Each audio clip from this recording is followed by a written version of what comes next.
Internet misadventure, huh? Sorry, it basically is pulled me out of the JKSC YouTube channel, so I'm reconnecting. Just bear with me. You're live. Welcome everybody on this event by Jammu Kashmir Study Center to mark 22nd October, also called a Black Day in the chapter of Jammu Kashmir and the entire South Asia.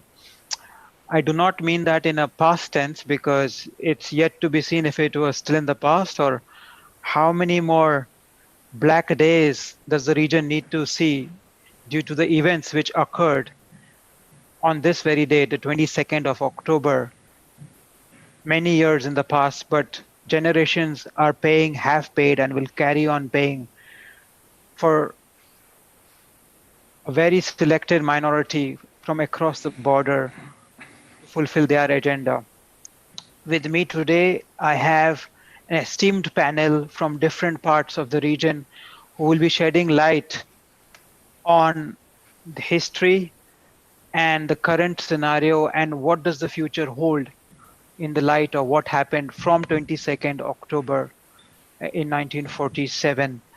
To start with, we have Senge Saring from Gilgit Baltistan. We welcome you. He's a very famous activist and a known voice from Gilgit Baltistan. So, sir, can I call you first and you can open the round because Gilgit Baltistan obviously is in the news again once more for the wrong reasons.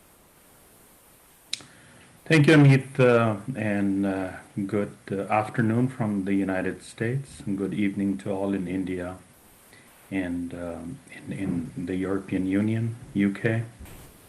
Thank you so much for allowing me to be part of this panel to discuss about an extremely important issue that happened on October the 22nd in 1947. I would say this is the most important event in the history of India, the United India, which completely changed the course of India-Pakistan relationship and how we look at the world, how we look at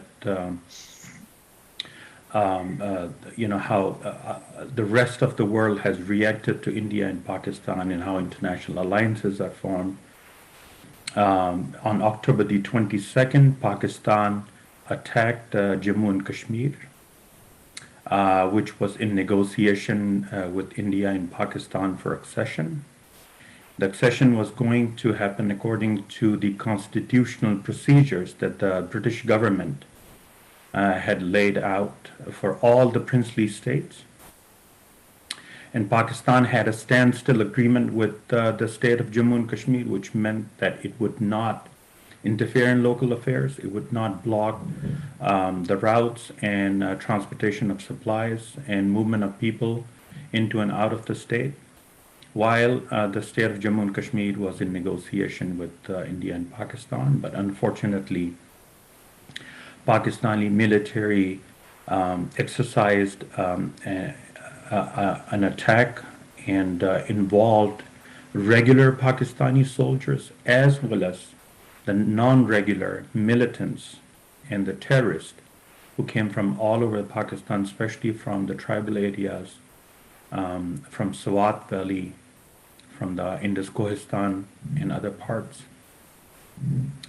And they attacked Jammu and Kashmir with the help of Pakistani military officials from Rawalpindi and Peshawar. And it was a premeditated attack. It was not accidental as some people tried to put it out there.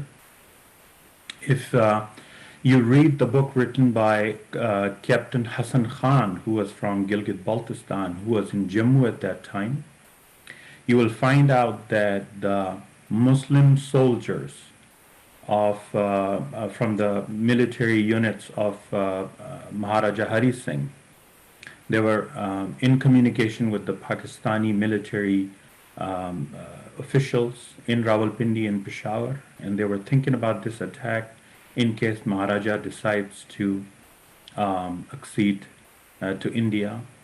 And given that If you remember Maharaja Hari Singh's 1930s speech that he made in London, it was very clear that he believed in a united India. He believed in remaining as part of the greater India. So British soldiers and officials in Peshawar and Rawalpindi, who were at that time were part of the military establishment in newly created Pakistan. And again, I would like to mention that Pakistan was created as a dominion. It did not have sovereign rights at that time. This is an extremely important point that we need to mention and again to the Pakistanis. They think that in 1947 they had a sovereign country which had the right to make decisions. No.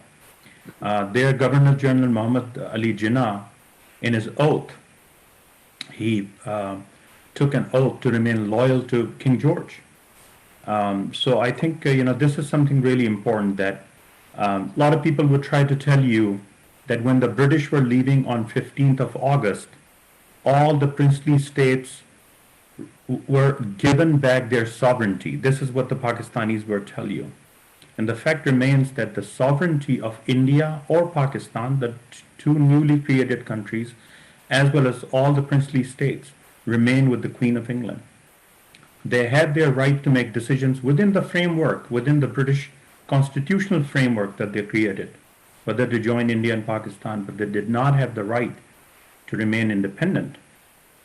And Mountbatten made very clear, Jinnah made very clear, and letter of accessions were being signed, and in the same accession, Jammu and Kashmir also decided to stay with India, and I think that changed the whole course of history for India and Pakistan relationship. And I believe that this was an act of terrorism from Pakistan. Pakistan did not have any legal rights to bully a princely state and attack a princely state to persuade its rulers to accede to Pakistan. It was done in the name of Islam, very clear. It was not done in the name of maintaining law and order. It was done because the Muslims in Pakistan, in the military as well as the religious community, in Swat for instance, in tribal areas, they thought that Jammu and Kashmir should be part of Pakistan, despite the fact that the huge majority of the Muslims in the valley, they were with Sheikh Abdullah, who wanted to remain with India. All the Hindus and Buddhists, they wanted to remain with India. The rulers of Gilgit-Baltistan had gone to Srinagar when this was happening. They were in Srinagar and they had shown their loyalty to Maharaja Hari Singh and given him the right to decide in the best interest of the state. And those were the deciding factors. Pakistan tried to preempt that and they attacked and tried to disrupt this whole constitutional procedure. And in the event, were able to take control of 1/3 of the land that we know today. Unfortunately, Prime Minister Nehru, he made a bad decision afterwards, and he took the case to the United Nations, as we all know, after the accession was happened. And I think he had a very strong case to continue with requirement of the land, but he did not. He took the case to the United Nations, and I think it enabled Pakistan to cut deal through third party, and we reached a stalemate. And that impasse that we are stuck with today, for the reason that we are sitting here, India and Pakistan would be doing a lot more than just fight over Jammu and Kashmir. So this day when this attack happened is extremely important because it kind of like wrapped up us in a capsule, time capsule that we're stuck in, and we continue to do this cyclic process every year and waste so much resources and money on fighting that we could have spent for the betterment of humanity, especially when civilization like India is known for doing so much for the humanity all over the world. And unfortunately, it is stuck with this problem, and a lot of its attention is given to Kashmir issue, and consequently all the resources are wasted in the same way. And today, now we see that that China and Pakistan, they are in collusion, and China has, again, used as mechanisms, illegal mechanisms to control parts of Jammu and Kashmir, which is already in Pakistani occupation. In 1960s, we already know they took control of Oxide Chin. So I believe that whatever happened in October of 1947 has continued now, through the help of the Chinese. And the other day, I think I was talking to Aditya, and we were talking about how China promotes terrorism in the entire region, and what I was trying to say is that Pakistani military promotes terrorism. It gives weapons and training and logistics to the and the space to the terrorist. And then the financial support and the strategic support to the Pakistani military to continue its attacks against India come from China. And the only land link that we have today between China and Pakistan is through Gilgit-Baltistan. So as long as we have Gilgit-Baltistan is in Pakistan's occupation and in China's control, this terrorist activity that started in the month of October 1947 will not stop. We see terrorism brewing, and we are stuck in a cyclic process where Pakistan is continuously attacking India is because of the help with Chinese military establishment and the Communist Party. And that help is there because there's a land link between Pakistan and China through Gilgit. So if you really think that this terrorist vicious cycle that we're stuck in that need to come to an end, then we need to do something where Pakistan is forced diplomatically or by other means to vacate Gilgit-Baltistan, where there shouldn't be any land link between Pakistan and China. So this is something really important that the events, the succession of events that we see from 1947 onward have been perpetuated by Pakistan with the help of international community, and China is playing a very active role. So if we want to solve this problem and not come back next year again talk about what Pakistan is doing in Jammu and Kashmir, as well as in POK and Gilgit-Baltistan, and then the year after, and we need to make sure that we try to do something to break this cycle. Where Pakistani military and the Communist Party of China's collusion will, have bound us into this perpetual state that we're trying to get out. So I think that is something that I would like to say to that. Thank you so much for your time. Thank you, Senge. I'd like to welcome Burzeen Wagmar also, who is a Pakistan studies expert and has done in-depth studies and research into Pakistan and the various treaties and agreements it has signed to abide by. So Burzeen, the floor is yours. And thank you very much, and a good evening to all from England. I do hope I'm audible. I should like to commence with what Mr. Serene mentioned and elaborate on that, because it is a very salient point he brought up. The question that Pakistan and India on the morning of 16th August 47 were dominions. They were not sovereign republics. True, they were independent legal entities as countries and had just attained their independence from London 48 hours earlier. But in both new repeat dominions, it was His Majesty King George VI who was head of state. In India, it was Prime Minister Nehru, and in Pakistan, it was Governor General M.A. Jinnah. India became a republic in 1950. Now, this is important to point out. And India, in a way, cut its full-fledged formal ties with the British Empire. Pakistan continued to be a dominion status holder until March 23rd, 1956, by which time Her Majesty Queen Elizabeth II was the head of state. That is important to point out because Pakistan had no business to go to war with the new Indian Dominion on 22nd October 47, as Mr. Sering only aptly put it. That point really needs to be driven home.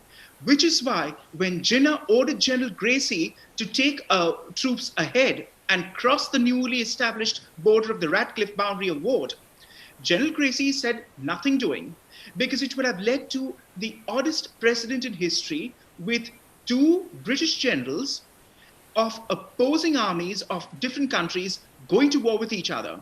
In a manner of speaking, that is to say, British soldiers would be killing British soldiers in a far off distant continent on behalf of two new dominions who were part of the Commonwealth. So that is very important, what Mr. Sering pointed out, that Pakistan had no carte blanche to go to war on this, despite Jinnah giving the orders to General Gracie, which he did in Lahore.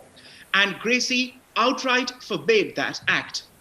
And he, of course, conveyed it to Field Marshal Auchinleck, Supreme Commander of India-Pakistan forces at that time, of the newly divided Indian and Pakistani Dominion armies. And of course, Auchinleck was in complete agreement with Gracie on that. Nothing doing. There's going to be no war of any such sort, with British soldiers fighting British soldiers across the new border. So that is what needs to be stated, that Pakistan had no locus standi to start a war. But even coming closer to home, the fact that Jinnah could boast he had created a new country, and in the 1940s, Pakistan was the largest Muslim polity in the world. Of course, Indonesia is one today with the largest Muslim population, but back in the day, it was Pakistan which was the largest Muslim country in the world. And it was obviously predicated on religious nationalism, as we know, as founded on Islamic principles, or at least what were touted to be Islamic principles. And I point this out because Maulana Maududi of the Jamaat in Islam, who had just migrated from India and had settled in Pakistan, thinking a new Islamic state could be fashioned as per his aspirations as an Islamist, was about to make a bombshell. And this is what he did. Once the jihadist campaign started in October 47, as we know, it was underway with Afridi, Masudi tribesmen being brought on trucks and taken across the Muzaffarabad road into India to loot and rape and ostensibly liberate Hari Singh's kingdom and have it incorporated into the new Pakistani dominion. But Maududi, in a speech in May 1948 in Peshawar, flatly stated that this war with India, and this is, remember, now May 48, and we are still in the middle of a war from October 47, Maududi stated this war is najaiz. And he made this Islamic declaration by saying that the war which this newly established Pakistani dominion has undertaken with India, Islamically speaking, is illegal and haram and un-Islamic. Why did he say that? Well, as someone who was faithful to the Islamic scripturalist tradition and how Maududi read the event, it was this. Pakistan as a new dominion had relations and diplomatic protocols and conventions in place with India, even if it was a non-Muslim dominion and a non-Muslim state. The fact is, if you claim to be a Muslim polity, you had a relationship at the time of the invasion, this so-called covert invasion, on the books with India. Either you break diplomatic relations with India completely, declare jihad openly, publicly, and then go to war, that would be acceptable. And that would be entirely correct in the Islamic scheme of things if you claim to be a Muslim polity, which of course Jinnah and the Muslim League boasted to be so. You have done nothing of the sort. That was Maududi's contention. Jinnah and the League, and of course Liaquat Ali Khan as premier, did nothing of the sort. You have undertaken a covert jihadist campaign. You have not mentioned to the world that Pakistani troops are involved in this conflict. And Islam does not permit guerrilla warfare and covert proxy fighting. Either you make a clean breast of it and come out in the public as a Muslim state should, and it behooves you as Muslims and believers to do so, and then fight with India for whatever cause you have in mind. Until then, this so-called ongoing war is haram and un-Islamic. So do not give it a Muslim veneer and say that as an Islamic state, you are undertaking something to liberate a bunch of Muslims elsewhere in the name of freedom. It is simply not on. And of course, lo and behold, Maududi was promptly arrested and he would have paid for his life, but for the fact that he got away with it. But of course, they had charges of sedition brought against him. Now, this is not something that the Jamaat and other religious parties would like to talk about today in Pakistan, but this is their history. And of course, they should know their history only too well, if not uncomfortably, because right through 1930s and 40s British India, please remember, every Muslim religious party, all the ulamas, to a single man in a unitary voice, both Sunni and Shia were dead set against the Pakistan project. They could not stand what the League stood for. They held no truck with it, thinking that nationalism was anathema and that the Islamic Ummah, as a body, a legal corporate entity, ought not be divided by artificial borders. And they were against not only Jinnah and the League, but even went further to abuse him at every occasion they could find, referring to the Quaid-e-Azam, great leader Jinnah, as Kafir-e-Azam by bringing in dissent and breaking up the Muslim community.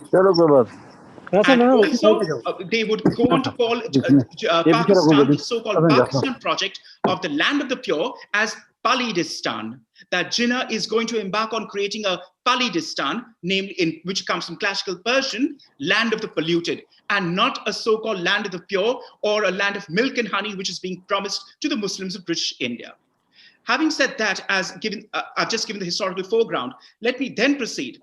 What exactly is the basis for Pakistan's locus standi? Simply because the K is there in Kashmir? Well, the larger Muslim population was in East Bengal on the morning of 16th August 1947, when the two wings came into existence. West Pakistan was considerably smaller, but East Pakistan and East Bengal had a considerably larger, but there was no B for Bengal in the acronym because Jinnah had never conceived of it, much less wanted it. So this, among several paradoxes, only shows the hollowness of the Pakistan project and for claiming Kashmir. And finally, I would like to conclude with this. When 1971 occurred and the bloody debacle in East Pakistan, which led to the liberation of Bangladesh, well, what exactly happened then? Bihari Urdu-speaking Muslims who were left over in East Bengal, the Muhajirs from the eastern side of India, who made it to, well, East Pakistan, because it was easier to get to Pakistan in that sense, rather than cross 1,000 miles to West Pakistan, found themselves on the wrong side of history. These people, these Urdu-speaking Muhajirs, let it be pointed out for the record, faithfully voted with their feet for a Muslim Zionist homeland called Pakistan. And what happened? From 1971 to now, 2020, they languish in transit camps across the city of Dhaka and elsewhere across Bangladesh because Pakistan has refused to accept them. Despite the transfer of 93,000 POWs to Pakistan from India, despite the 1972 Simla Convention, nothing of the sort has been done for Biharis to be repatriated to Pakistan because that is the Muslim homeland they wanted to be in. And if I am to believe that Pakistan could not take in about, say, 300,000 Bihari Sunni Muslims, am I to believe then that they can accommodate 8 to 10 million Kashmiri Muslims and absorb them into their population, and that too with open arms? I'm sorry, the entire argument strains credulity, and I should like to leave it at that. Thank you. Thank you, Burzin. I'd like to welcome Harbans Singh Ji, who is an authority on the history of the area, and he's written 2 fantastic books, especially on the Maharaja himself, Maharaja Hari Singh Ji. Sir, can you shed some light during the period, what happened? Like, we are aware of the instrument of accession and how it signed India, but there are many things which went on during that environment. Can you please shed some light on that, sir? Thank you very much, and good evening to everyone. Let me begin by saying that I am a little taken aback by some of the narrative today, because there are certain documents which are there in the public domain now. Before 2008, they were not there. In 2008, a book was published, the book of correspondence between Karan Singh and Jawaharlal Nehru from 49 to 64. And in the appendix of that book, there is a memorandum written by Maharaja Hari Singh to the President of India in 1953. The only time that he has clarified or given his views publicly, it was through that memorandum. Other people, they have been surmising what happened in 1947, what went through the mind of the Maharaja. Motives have been attributed to him, and he has been accused of vacillation, delaying the accession, and thereby causing all this tragedy. He gave a detailed overview of the whole situation, that the state, Jammu and Kashmir, it is not a Kashmir problem, it is a Jammu and Kashmir problem. There are distinct areas. Jammu, which was the mother of that state because Jammu created this state. Without Jammu, this state would not have existed. It would not have come into being. Ladakh was the second part which was incorporated in the kingdom of Jammu. Then Skardu part, Baltistan, that was incorporated. And finally, with the Treaty of 1846, Kashmir and Gilgit, they too became part of the Dogra Empire, and the state of Jammu and Kashmir came into existence. It had never existed before that. It is a behemoth constituting of various segments, very diverse people, different cultures, different languages, different beliefs, and often varying and contradictory aspirations. It goes to the credit of those rulers that they were able to reconcile all these contradictions and rule for 100 years. And for 100 years, there is not on record, except for the 1931 Srinagar riots, when communal riots or regional riots might have taken place. Now, why the delay in the accession? He says that the delay was because of this very reason: the diversity of the state, the divergent desires of the people. And in that, he is very clear that the rulers of Gilgit Baltistan, they had warned him that if he did not accede to Pakistan, then they would launch an attack on Kashmir. The Punch region, the majority of the Muslims there, they too were pressing the Maharaja to accede to Pakistan, or alternately to declare independence, but not to India. Ladakh, of course, wanted to be with India, and the rest of the Jammu, that wanted to be with India. Kashmir, under the leadership of Sheikh Abdullah, that was a spoil sport. What he wanted was that first the Maharaja should make an exit from the scene, and then the Kashmiri people will decide what they want to do. For the past 1 year, I have come across documents, I have come across what happened, and I surmise that he played a very long game, which no one at that point of time understood. He sided with India.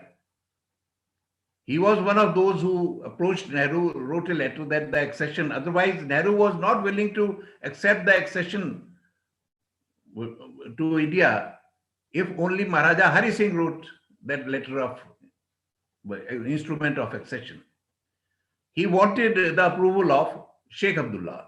When Sheikh Abdullah gave the approval, only then the Indian army went to the valley. So this was the constraint, that these people different people had different desires and they had different goals. He thought that since we are living in extraordinary times, this communal passion, it is not something which is natural to human beings, collective communal passion. It will pass. And once that passes, only then a proper decision can be taken. It was in this context that he had offered the standstill agreement to both India and Pakistan. Pakistan accepted, India did not, because there is a simple logic behind it. The logic was that according to the independence plan, only after this instrument of accession has been signed can there be a standstill agreement. The purpose of the standstill agreement was that things will remain as they were, with 3 subjects acceded to the country, India, and the rest, the people, the constitution, the respective legislative assemblies of all the princely states, they will decide. All other princely states decided to merge their own constitutions with the new constitution that was being made in Delhi. Only Jammu and Kashmir stood out. The reason was very obvious, because at that point of time, probably Maharaja also did not think that monarchy would be abolished. In fact, it came as a shock to him. But looking at the fact that how things were changing the world over and in the rest of the country, he couldn't have been immune to what was happening in the rest of the country. He failed to see that. That must be conceded. And Sheikh Abdullah, he was playing his own game. Later, if you recall, the Constituent Assembly, when it came into being, it only decided 3 subjects initially. First was the land reforms, that land reforms will not be affected by any law which is implemented, because India is part of, Kashmir is part of India. That the fundamental rights, they'll be applicable here, but subject to the fact that they will not interfere with the land reforms. So why did he do that? Why did he focus only on the accession part first? The other 2, they are very clear, they are very understandable. I don't need to go into that. But this one, accession part, is very important. He did that because, I'm bold enough to put it, that he did it because at that very point also, he had already made a roadmap for himself to create an independent state. And if not that, a fully autonomous state within India. So he prepared the people of Kashmir that the option of Pakistan is out. So we are not going to Pakistan. There are only 2 options left after that. The first option is accession to India. And the second is, if possible, we'll create an autonomous state for ourselves. So this he pursued, and that led to his downfall also, ultimately. We all know that. But the subject that today we are dealing, I would like to say something more. Probably you might not have thought about that. We remember this day as a black day, as the day when the raiders entered the valley. May I say that this too is a fallacious narrative, in the sense that Kashmir might have been a victim for the first time on 22nd of October, but J&K state was not. The incursions into the J&K state, they had already started in August. May I point out that Gilgit had rebelled before this date. The Pakistani flag had been flown there on 14th of August. So this invasion, this began not on 22nd of October, it began on uh, officially on 14th of August. But if we look at the whole history of J&K state, then the incursions had already begun before 11th of August 1947 in the southern region of the state, that is the Jammu border. What today the newspapers, they say the Samba Araspura border. Samba border, the villages, they were already looted before 15th of August. And with 6,000 soldiers at the command of the Maharaja, he was not allowed to have more army. And the border to defend from Gilgit right up to Lakhanpur, it was just not possible. So the few soldiers who were stationed there near Samba, if they heard a news or they saw a village on fire, if they went there, by the time they would reach there, the women had already been abducted or raped, the houses looted and burnt and destroyed, and the raiders gone.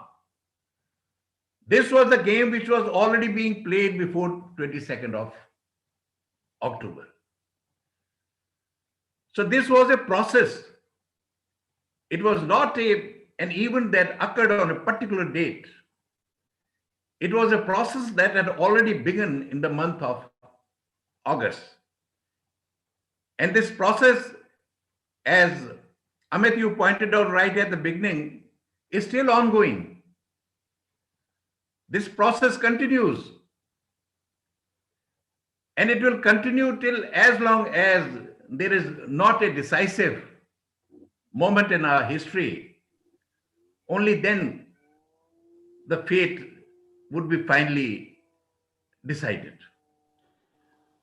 I think I'll stop here and Yes. wait for the other people to intervene. And when the occasion arises, I'll come back again. Thank you. That was very insightful. Thank you, sir. I'd like to also welcome Professor Sajad Raja, who is a resident of Pak-occupied Jammu Kashmir, which they claim to be called Azad Kashmir. Sir, can you hear me? Sajad, sir? Yeah, I can hear you. Yeah. Yeah. So we'd welcome to our event on discussing what went on and has been going on since that day of the Black Day. Can you shed some more light, especially in terms of how much azadi there is, and how do they define azadi there since then? Thank you very much for inviting me to this very prestigious discussion and the panelists. Actually, I apologize. First of all, I was in a procession. We had a protest outside Pakistani High Commission in London, and I was busy there. And we have just left Pakistani High Commission. I have heard not whole of the discussion, but some of the discussion, because when I joined, probably some of the panelists had already expressed their views. First of all, I would disagree with due respect. I would disagree with some of the points which some panelists have discussed, but I would focus on the question which you have asked. There is no independence, there is no freedom in Pakistani occupied Jammu and Kashmir and Gilgit-Baltistan. I can see Sanjay Sarang is here, and he knows probably better than me what's happening in Baltistan and Gilgit. I am from POJK, Bhimber, but the whole area, whole territory under Pakistani control, there is no freedom, there are no basic human rights, and there is no development at all. We are living in a hell for last 73 years, since 22nd of October 1947. And there is no rule of law basically. Whatever Pakistani agencies want, whatever they wish, that is the law. Whatever they desire, that's what they do, and that's legal. Nobody has got any right to speak about their plight, about the local issues, about the sufferings of our people, about the underdevelopment which we have been subjected to, and so on and so forth. So that was your question, and very briefly I have explained there is no fundamental, there is no concept of fundamental freedoms or basic human rights in POJK and Gilgit-Baltistan. Thank you, sir. So, I mean, just follow up on the question, because I'm aware, I'm quite conscious that you're driving, and I hope you remain safe while driving also. You know, one would say from their side that, what about the Ministry for Kashmir, right? Isn't that democracy where people have a right to choose how they govern themselves? How is that governed? What's the process of Ministry of Kashmir in Pak? No, there is no democracy, and there are no elections in POJK and Gilgit-Baltistan, and there are no democratic institutions. There is no parliament. Basically, Ministry of Kashmir Affairs is the ruling authority, is the authority which rules POJK and then Gilgit-Baltistan as well. And the chairman of the Kashmir Council is Pakistani Prime Minister, and then 6 of Pakistani cabinet ministers sit there, and whoever he wishes he can appoint to that council. That is basically ruling body. And people of Jammu and Kashmir, not people of Jammu and Kashmir, actually those who are allowed to vote in POJK, they elect so-called MLAs, and those MLAs then elect 6 of the members from their parties, which are Pakistani parties basically, to sit in the Kashmir Council. But it is not generally, it is 15 member council, in which only 6 people go from POJK, and rest of them are from Pakistan. So that is the one side of story. The other side is that recently there used to be Act 1974, but in June this year they have implemented, they have enacted Elections Act 2020, which doesn't allow anybody to go into elections or to form a political party or to do a peaceful assembly or any sort of association or express their views, who are against the ideology of accession to Pakistan, who don't agree with Pakistani policies, and who don't agree with Pakistani military policies. So that is the law now. That is the law in Pakistani occupied Jammu and Kashmir and Gilgit-Baltistan. So there are no elections. We can't go into elections. Going into elections, you forget it. We can't even go to POJK. Because we are living in exile, because we know what has happened to Ali Murtaza, what has happened to Arif Shahid, what is happening to Baba Jan, Iftikhar Karbalai, Amir Hussain, and now recently British journalist Tanveer Ahmed, what is happening to him. So we are living in exile, and we are trying to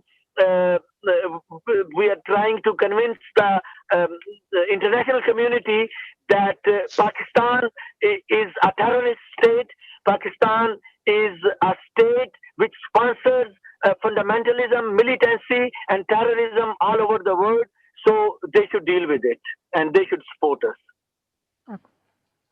Thank you for that, sir. So coming back to, you brought an interesting point about elections and democracy. Now over to you, Senge. It's been reported in the news of what they are planning for Gilgit-Baltistan. I mean, how do you view that, and what's the legal aspect of it? And I'd like to open that to, after Senge, even Burzin and the rest of the panelists here, right? Is it legal what they're doing, what they're about to do?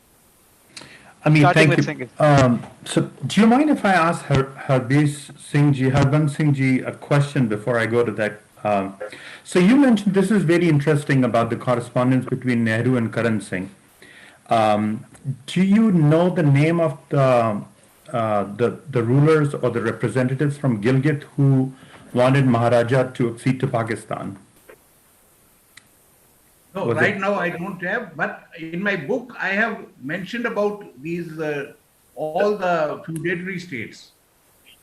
In that I have done that. At this moment, I don't recall the names of the rulers of that time. Okay. Yeah, so it's very important, because we But had. I am giving you the version which uh, is of Maharaja Hari Singh. That these rulers, they had warned him that if he acceded to India, then the state would be. Yes, I can hear you, but yeah, thank you. So coming back to Amit, election in Gilgit-Baltistan, I think it is something that we have, repeatedly condemned Pakistan for. Pakistan's presence in Gilgit-Baltistan. I'll come back to what Berzin explained in a very nice way. I'm thankful to Berzin for making it very elaborate. That when you have a dominion status, that means sovereignty states rests with the British monarchy. So that means that the letter of accession that was delivered to India becomes the ultimate, the paramount legal document that we need to respect. Nothing is about that. Whatever Pakistan has done afterwards, and based on that, Prime Minister Nehru was able to take the case to the United Nations, and he said, "This is my land, and Pakistan is to withdraw."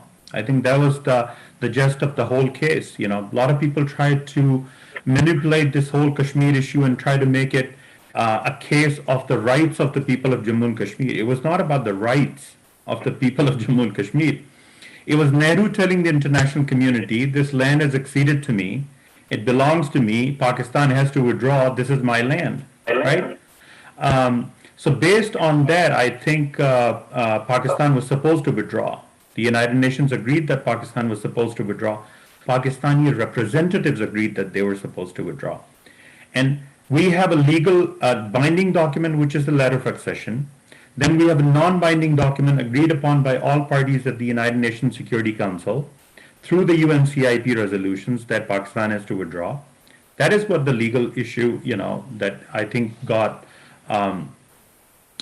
polluted over time, diluted over time, is that Pakistan then eventually realized that Gilgit-Baltistan is a strategic area. Withdrawal from Gilgit-Baltistan would be a very grave mistake, and they refused to withdraw, and then we never had this issue resolved. So Pakistan's presence from day one is illegal, and whatever Pakistan is trying to do, whether it's trying to establish a political system, an administrative system, judiciary, whatever they're trying to do is illegal. United Nations does not allow Pakistan to do that. It is not their scope. Within their scope, there's only one job, and it's very simple, which is to withdraw its forces and other citizens from Gilgit-Baltistan. So whenever they try to talk about creating a province, for instance, they talk about creating a province without amending Pakistan's constitution. So that means they are trying to give this picture to the rest of the world that Gilgit-Baltistan has its own administration, but it is not true. Without a constitution, all these administrative units are toothless, they're meaningless, because the decisions are then made from Islamabad, not from Gilgit. So this is what's going to happen with this provisional setup that they're trying to create, and they're trying to create it to accommodate the Chinese exploitation. So that's why for the first time, I remember growing up, with Pakistanis demanding constitutional rights. People of Gilgit-Baltistan demanding constitutional rights and a province for themselves. This is the first time that the people of Gilgit-Baltistan are saying no to the province, because it will be created to speed up exploitation of the Chinese. And this is something that they have realized, that province is not in their favor. So they're talking about autonomy. They're talking about autonomy what the United Nations promised. And obviously when they talk about the United Nations, the reference is that no interference from Pakistan. They want to decide who will exploit their resources. They do not want Islamabad to make their decision. So I think a lot of people who previously supported the idea of a province are now opposing it. And they're saying, if you're not going to amend Pakistani constitution and change the definition of the geography of Pakistan, then we do not want any province. And Pakistan is making it very clear, as you heard Mueed Yusuf the other day talking to Karan Thapar, that anything that Gilgit-Baltistan will get within the framework of the UN Security Council resolution. That means no change in Article 1 of Pakistani Constitution. So I think this is something that local people have realized and they're totally opposing it.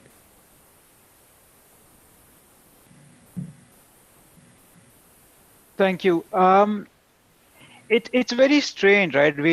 People are talking, we have had it's well known that that day was a black day, but I mean, it's been subsequent amount of black days, right? Also the genocide of the Pandits from Srinagar in the 89, I mean, much has been said about it, but nobody holds them, Pakistan. I mean, you think under, most countries, Pakistan would be hauled for war crimes, right? Right from 47 till present date.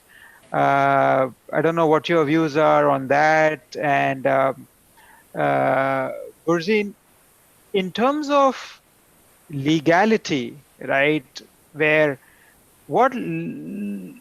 can China actually, we also know that Pakistan is illegally occupied a part of Jammu Kashmir.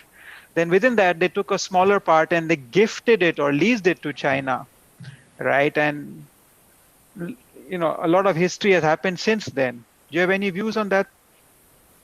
Yes, but let me just jump a few steps behind as a historian. After the war started in October 47, the first Indo-Pakistan War, at some point, Prime Minister Attlee in England here was put the question, well, what about all these sovereign states? Because Professor Singh did mention about these princely kingdoms who had to join either dominion. And as Attlee put it out, in order to avoid any confusion on the international scenario, yes, these were princely states who were autonomous and ostensibly independent, but they were never recognized across the global community. There was no embassy of Jaipur or Baroda state in the US or Canada or in the UK, for example. They were independent and princely realms attached to the British Empire. So that needs to be pointed out, that it's not the wish of the people, it's the wish of the sovereign in question at that moment in time who decides to accede where. So when the Nawab of Bahawalpur decided to accede to Pakistan, well, fine, so that was it. Or the Mir of Khairpur state, so did he too. Similarly, Hari Singh took the initiative under duress because obviously he had been invaded. It was an unprovoked aggression of his kingdom borders, which led him to sign the instrument of accession with the Indian Union. And he was perfectly at liberty to do that. So the question which Jinnah posited, that the accession has taken place based on, quote, fraud and violence, close quote. And that was Jinnah's favorite refrain till the time he died, that Kashmir has acceded due to fraud and violence. As he mentioned to Mountbatten, who flew into Lahore to see him in October 47, is simply untenable. If any fraud and violence had been undertaken, well, it was very much on the side of his premier Liaquat Ali Khan, who had bussed in the jihadists, covertly speaking, as a covert jihadist campaign war, which of course we pretty much saw occur in the summer of 1999 again, as a proxy war in Kargil too, by claiming that there are no Pakistani troops on the Kargil heights when of course they were very much there. So to back up again, and to come to the question of Hari Singh having acceded to the Indian Union, and then, of course, India taking the matter to the Security Council. What needs to be pointed out time and again is just this, which I'm about to quote to all your listeners and viewers. What Sir Owen Dixon, the UN mediator from Australia, who stated on September 15th, 1950, quote, I was prepared to adopt the view that when the frontier of the state of Jammu and Kashmir was crossed on, I believe, 20th October 1947 by hostile elements, it was contrary to international law. And that when in May 1948, as I believe, units of the regular Pakistan forces moved into the territory of the state, that too was inconsistent with international law, close quote. This is what is there at the UN Records Office in Manhattan. And Shah Mahmood Qureshi, the foreign secretary who bangs on about Kashmir every so now and often under the aegis of Prime Minister Imran Khan, and now as part of the Human Rights Council, would do well to realize. It's plainly there for all to see, an open access document, which even I as an academic have just quoted to you and to all your viewers. It was inconsistent, as Sir Owen Dixon said, with international law. And that's all it is, and that's where the matter begins and ends. So even this question of a plebiscite was, even in the 1940s, Amit and everyone else, even in the 1940s, the UN had misgivings about a plebiscite themselves, for the simple reason that logistics and modalities would not permit a plebiscite to occur smoothly and efficiently, and to come to a correct conclusion. A plebiscite was never a solution then. A plebiscite is a complete dead letter now, and it would be an insult to anyone's intelligence even to talk about any such plebiscite now. That is what I would like to get across. Thank you. Thank you. Again, sorry, you asked about the 1963 Sino-Pak Trans-Karakoram Tract. Yes. Yes, let me very briefly touch on that because others have to contribute and speak too. Yes, that was a very politic and brilliant move by Zulfikar Ali Bhutto as foreign minister in 1963. You see, the Indians and Chinese were at loggerheads over the whole McMahon line, as you know. And lo and behold, Zulfikar Ali Bhutto took advantage of the war, which concluded in November 62.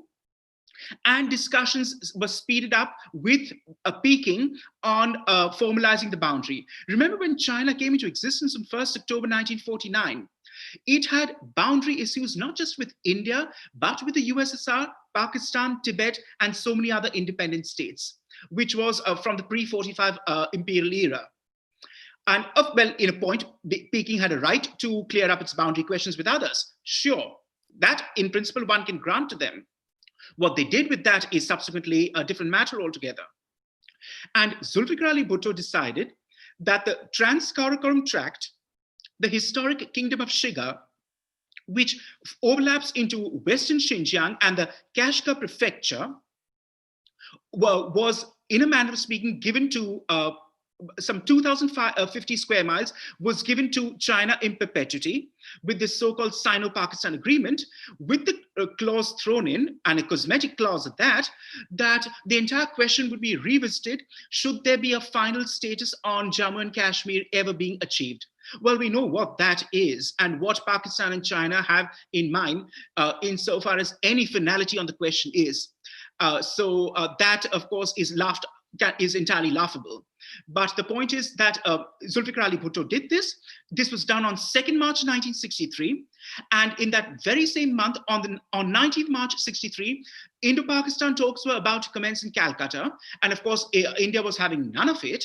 In that here you have a disputed territory between two sovereign states, and you simply can't parcel out territory to a third state.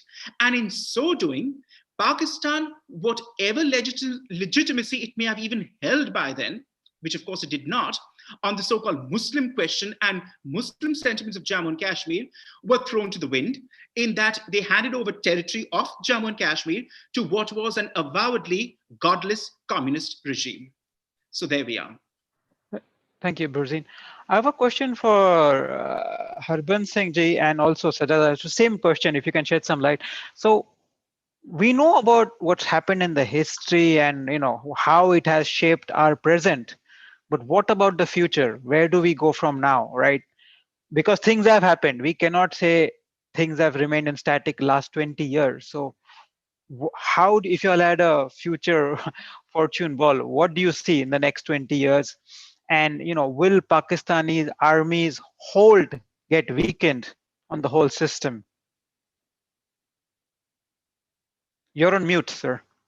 You need to unmute yourself. Thank you very much. It's a $1 million question. What the future holds for us. But briefly speaking, let me enumerate the problem that we are faced with. The basic problem is Pakistan. When Pakistan came into being, it was born to unwilling parents because nobody had actually wanted Pakistan. Pakistan was a leverage for Jinnah. The two-nation demand was a leverage for getting more concessions for the Muslims in India. Even the Allahabad resolution speech of Allama Iqbal, that does not demand Pakistan, though people say that he was the first person to demand Pakistan.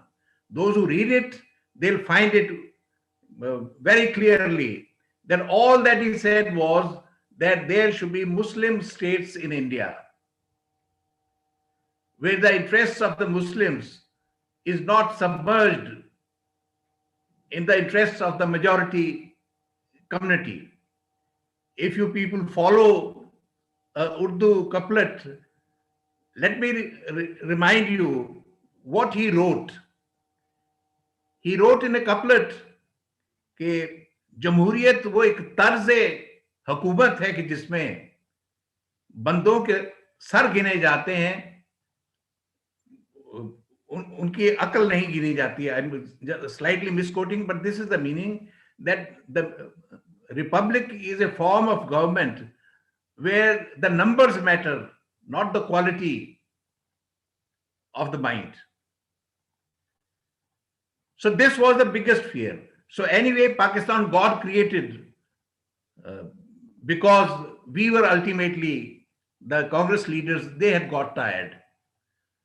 When it was created, the problem was how do you justify the creation of Pakistan? As we heard right at the beginning, Senge said that how the Islamists, they came into the picture. They migrated from India. They migrated, those people who were in the forefront of the battle, but who were not going to get Pakistan because they would be going there as refugees. Now they wanted to create a relevance for themselves. How do they do that? The ideology of Pakistan has to be created. So the ideology of Pakistan, that is the Islamist ideology, that was created. Okay, fine, you have created an ideology, you follow it. But the question was that who is going to defend that ideology? In all countries of the world, the roles of the armies are plain and simple: to defend the borders, to ward off the enemy.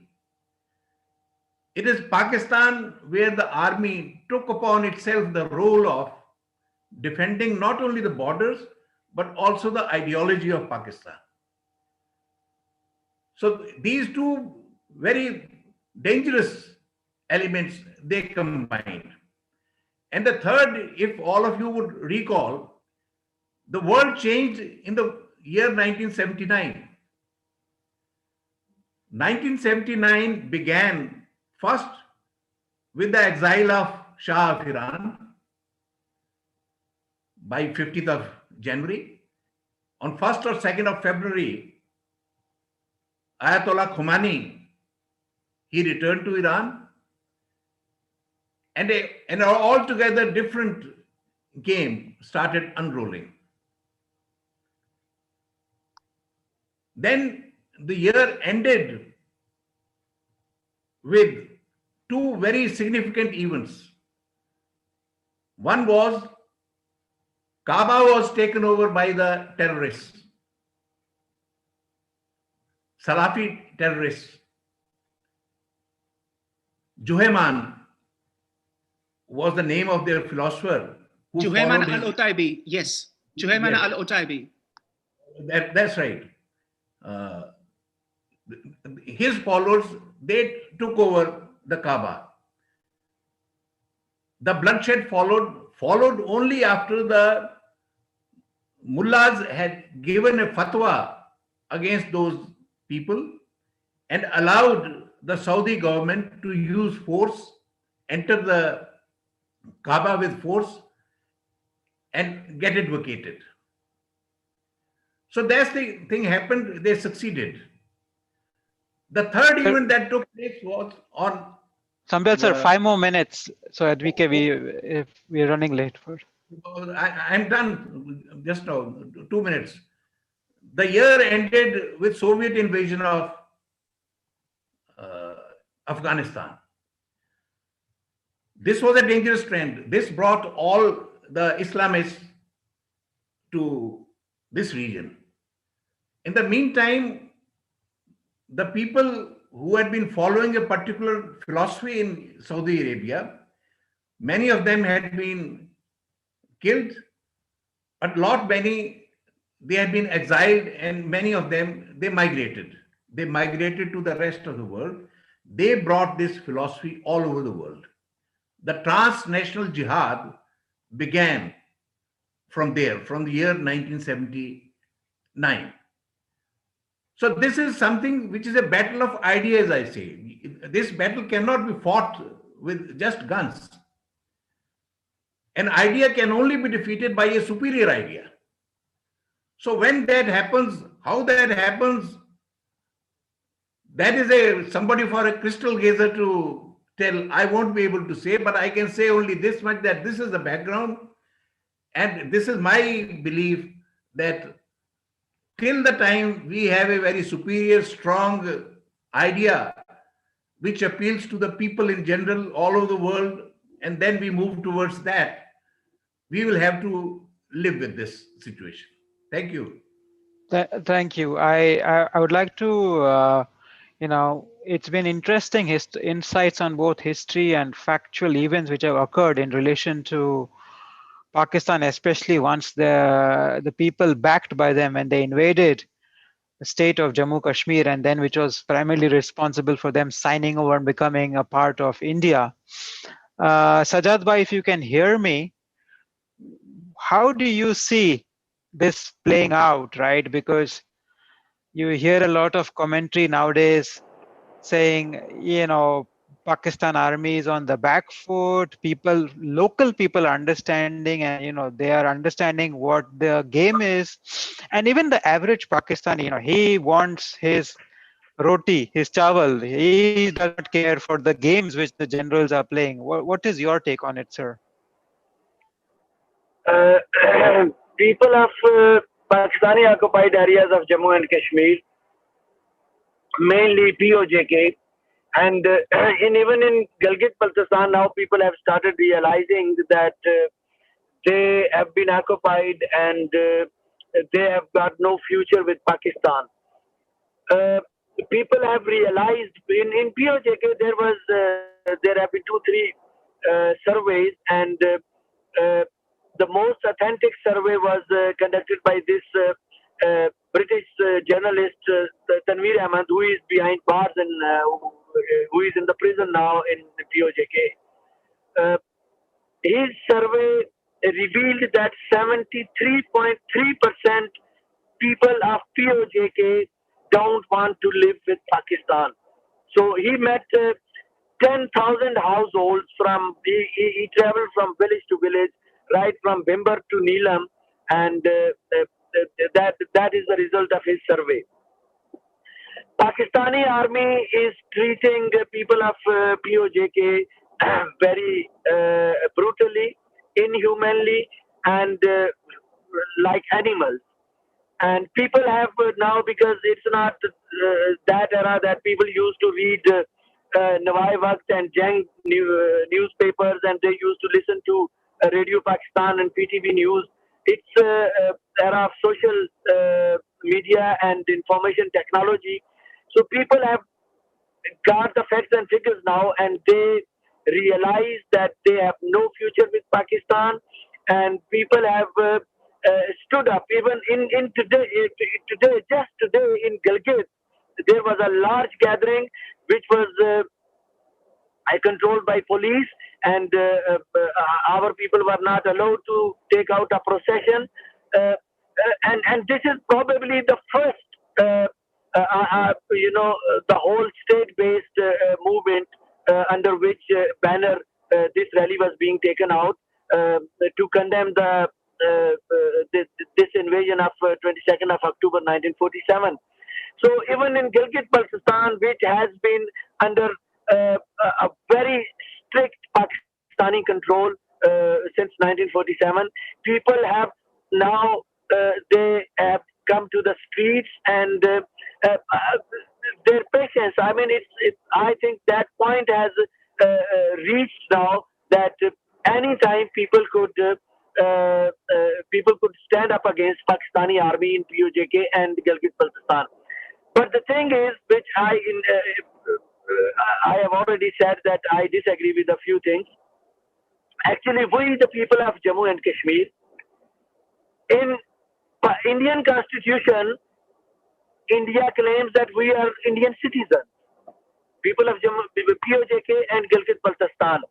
And there are reserved seats for us, people of Gilgit-Baltistan and Jammu Kashmir. But for last 73 years, India has done nothing for POJK and Gilgit-Baltistan. India has never raised voice against what has Pakistan been doing. Our fate, the miseries we have faced, we have been going through under Pakistani occupation, and that has played a major part to our fate, basically, in past 73 years.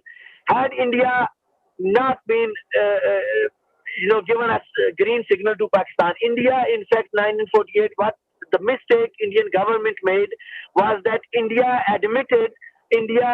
recognized Pakistan as a party to the dispute, as a legal party to the dispute. How come occupant and invader be a party to a dispute? India had a legal title of the land, Jammu and Kashmir, belonged to India. Maharaja of Jammu and Kashmir had acceded to India. And when Pakistan failed, or Pakistan didn't bother to pull out their militia and army by 1949 from Jammu and Kashmir, India should have declared straightway. India should have told the United Nations that we are not interested. We are not interested in talks anymore, and we'll deal with them. And our state, which is acceded to us under the Indian Independence Act, which created Pakistan and India, obviously, the state of Jammu and Kashmir has acceded to India, so we'll take it by force. But Indian government didn't do that, and that's why people of Jammu and Kashmir, POJK, and Gilgit-Baltistan lost faith in India as well. So, but still, I mean, hope is left, and we believe that India will change her policies. Thank you. I mean, those have been some fantastic insights and views from different parts of the region.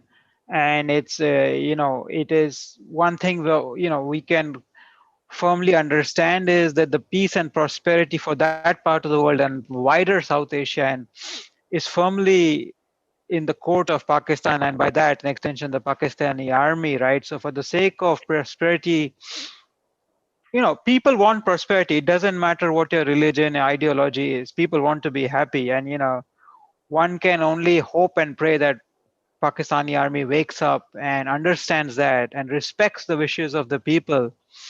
Once again, I'd like to thank all the panelists for coming, at this unearthly times in different parts of the world. And glad to have you and hear from you all. Thank you very much. Thank you. Thank you very much. And I apologize for any inconvenience caused. Thank you.